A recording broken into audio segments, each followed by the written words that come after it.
Torah Or, Miketz, page Membase, second column, new paragraph.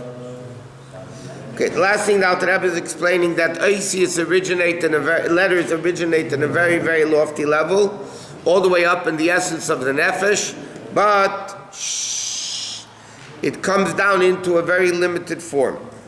So he says, Torah itself, which is the wisdom of Hashem, and not only is it's the essence of Hashem, also comes into letters. Because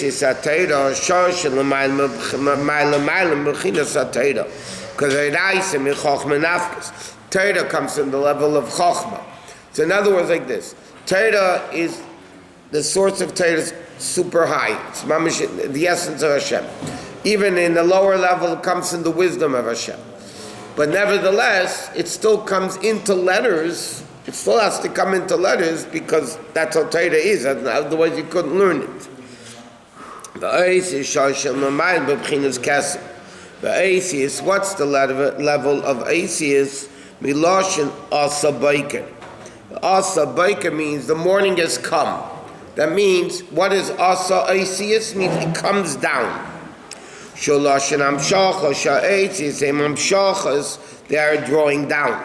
Shebahem Val Yadam Nimshach Liyas Torah, that Torah is able to come into. In other words, what do letters do? They take the wisdom of Hashem and they bring it down, just like your speech. When you speak an intellectual concept, an emotional concept, it takes that intellect or emotions and brings it down. Like it says, the mashal of the kadmeini, meaning Torah is called the mashal of kadmeini, means of Hashem, which is before the world. What is the inyan of a parable? To explain what it's trying to be a mashal for. Okay, it says like this. You have something called a mashal, a parable, or an example. So what is the purpose of an example? A purpose of an example is to make something which is too deep to understand. Without it, you say an example, so then, or a parable, so then you're able to bring it down. To give you a simple example, sunlight is a mashal in Chassidus for the revelation of godliness. Right? When you want to explain godliness, we use the analogy of like the ray of the sun. So you have the sun, which is the source, and then you have the rays of the sun that leave the sun. So what do we use that as a mashal for, a parable for? We use it for a mashal of godliness. There's Hashem, it's like the sun, and then godliness comes down, similar to the concept of light. Now godliness has nothing to do with sunlight. It has absolutely nothing to do with sunlight. So why we talk about sunlight when we're explaining about godliness? So it says, without that, it's going to continue explaining, that it brings down the concept that we can have a little bit of an understanding what it's all about. Yet, the mashal, like sunlight, has nothing to do with godliness. What we can understand a little bit of the point we're trying to bring out, it's a little bit similar. Okay? So you always give an analogy of godliness and the neshama functioning in the body. And we say this, just like the neshama functions in the body, God functions in the world. Now, the neshama functioning in the body has nothing to do with the way God functions in the world. But by understanding something more tangible to us, like the way the neshama functions in the body, so we can have a little bit of understanding the way Hashem functions in the world. Or when you say that, how does Hashem reveal godliness? It's something similar to the concept of a light coming from the sun. So the mashal, what is the purpose of a mashal, which is the concept of letters? Concept of letters, or an analogy, a parable, whatever you want to call the mashal, is to explain something which is way above it, but by bringing it down a little bit into tangibility, we're able to have a little bit of an understanding. Like this, without it, we wouldn't understand it at all. So but nevertheless, it's like the letters. You want to say, I love you, okay? Now, the letter I and Love has nothing to do with love. It's just how do we express verbally, how do we express love by saying, I love you. So it's like a parable, an analogy. It's like the ray of the sun explaining godliness, or like the neshama functioning in the body. The letters have nothing to do with the intellect or emotional thing that you're trying to bring out. But what is it? It brings it down that we're able to get it to a certain extent.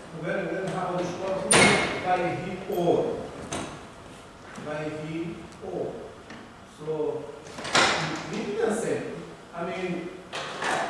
he didn't literally say by he or. Right.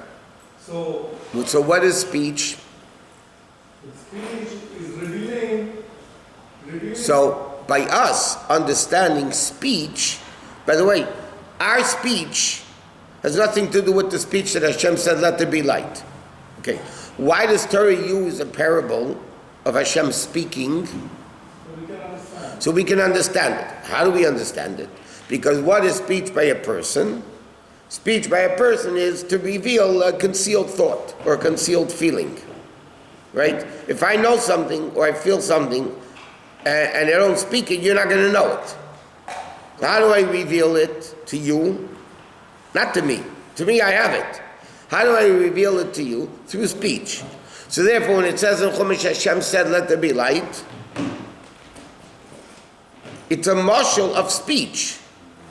Just like speech is a revelation of a previously concealed thought or emotion. So when Hashem said, Vayomer Elokim Yehi Or, it means Hashem had a hidden power to create light. It wasn't revealed. Hashem revealed it and light became created. So that speech really has nothing to do with that revelation of Hashem in Yehi Or. It's absolutely nothing to do with it. It's just that through it, we're able to understand what it means that Hashem created light. So when we say Asara Ma'amar, it's 10 revelations. Chachma, Bina, Das, Chesed, Vora, Tevet. Yeah, that's what it means. Isn't the whole universe made like our body? Make what? Like our body? Like the way universe is our body. So Hashem might have said something. Let it be known. Hashem has a mouth? Huh? He could. What do you mean? How do you know it doesn't? Because if he has a mouth, then you're limiting it. If he has a mouth. He might have limited himself. Ein le guf, vein le dumus haguf, He Hashem is decided nobody. to have a mouth. Couldn't he? Yes. If you come to shul tomorrow, you daven at home tomorrow. In Yom Revi, and Yom Revi b'Shabbos, you say over there, Hanei ta'ezen, halo yishma. If God can make an ear, can he not hear himself? Okay? Im yetzer ayin, if God can make an eye, halo yabit, can he not see? So what does that mean? What does that mean? Explain the words. If God can create ears, for sure he can hear.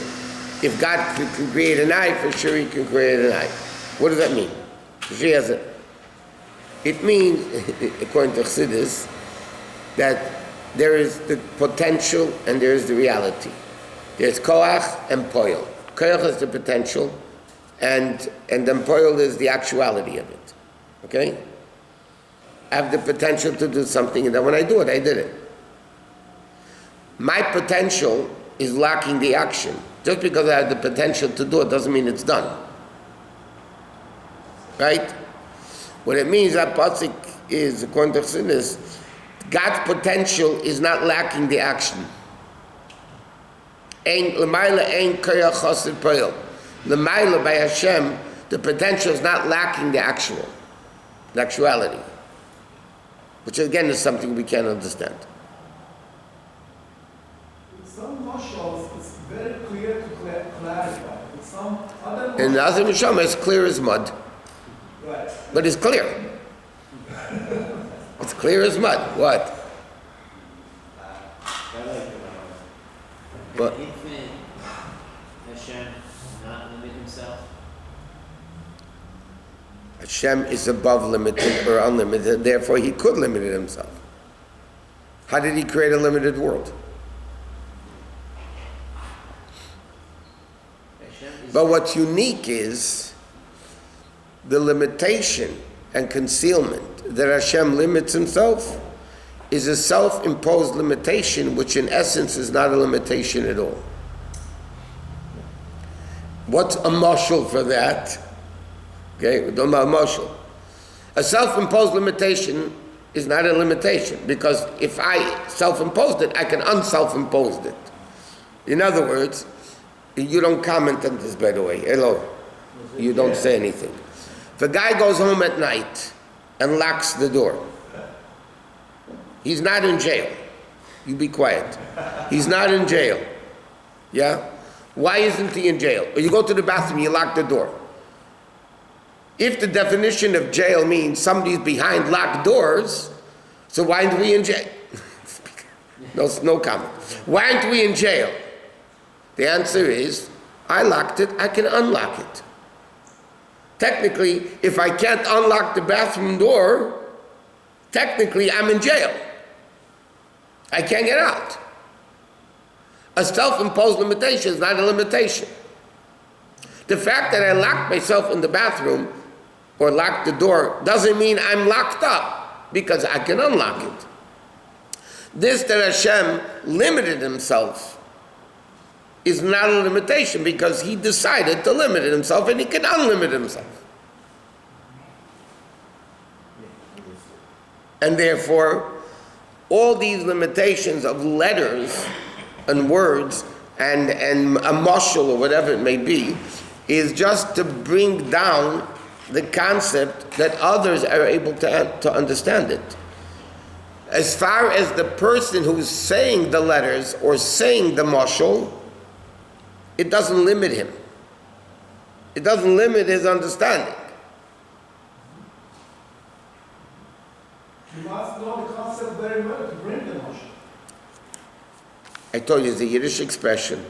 It's felt in hasbara, felt in havana. If it's lacking explanation, it's lacking understanding. Something you understand well, you could explain. If you don't understand it well, then you can't explain it.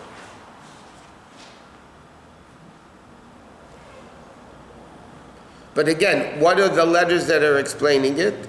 It's taking this deep concept and bringing it down that others can understand it. So the limited letters are still infinite. Correct. In Pasuk language, Hashem hu Elokim. Elokim and Hashem are the same thing.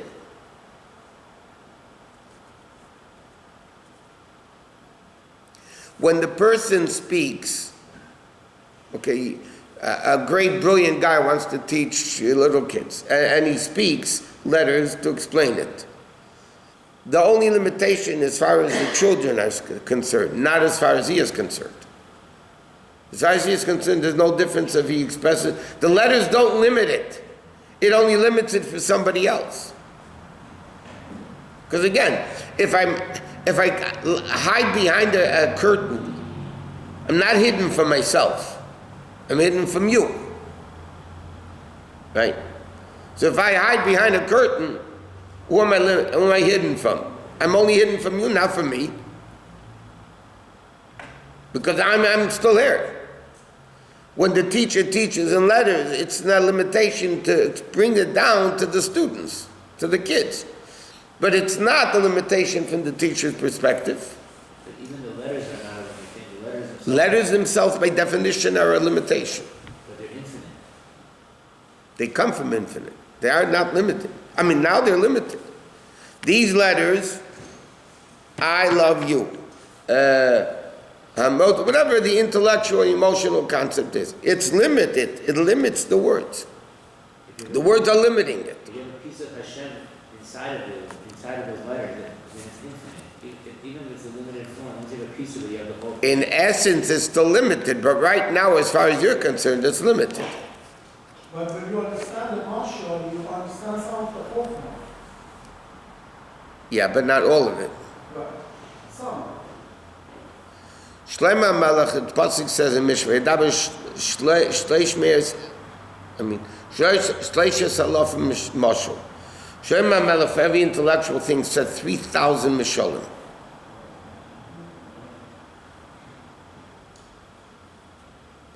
One of the greatness, the Gemara says in the end of the Seit, when Meir died, Batal Meshli Mishalis, the people who were able to give Mishalim died.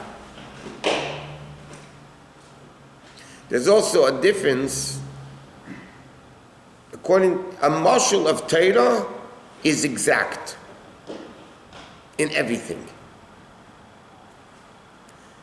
But you can't just say Mishalim in Torah.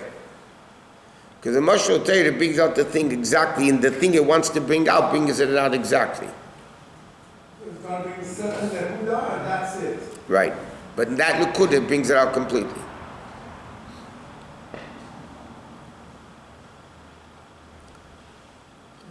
When you say a tzaddik has godliness revealed within him, what do you think? It's a light bulb shining? It doesn't mean he's shining like a light bulb. Put him in a dark room, he's going to glow. It doesn't mean that. The face is glowing. The face is... Depends whose face. Is there a place that we can find all of Shlomo? Some of them are in Mishlei. I mean, that's the whole thing of Mishlei, is Proverbs that he wrote Mishalim. But it doesn't say all the Mishalim, Mishalim HaMelech.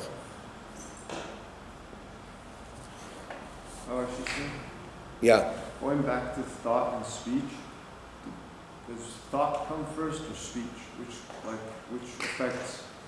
I mean, sometimes people speak without thinking, but realistically, you have to think how to form the letters, and then you speak. Before there was speech, was thought there in order for us? By godliness, yeah. Yeah, that's what I mean. Yeah. But we could always speak, right? There are spiritual worlds that are created through thought, not through speech. Even in a more tangible way, Hashem created the world in 6 days and rested on the 7th, which means he spoke 6 days and rested on the 7th. I mean, he stopped speaking. Now, if Hashem stopped speaking, how does the world exist? We learned there has to be continuous creation. The word of Hashem is constant in the heaven, keeping the heaven going. If the word of Hashem would leave for a second, it wouldn't be there. So how do the worlds exist in Shabbos when Hashem stops speaking? So it says in Kabbalah and Chassidus, on Shabbos the world exists through thought. Which means, just like thought is a more internal level, it's closer to the person than speech is, Shabbos is a greater revelation of godliness than it is during the week. Is doing one closer to Hashem than the other, thought or speech? Thought is closer to Hashem than speech. But because this is a practical world, Hashem created a physical world, what matters in this world is physical. In other words, God forbid if somebody thinks, I'm going to kill you, right?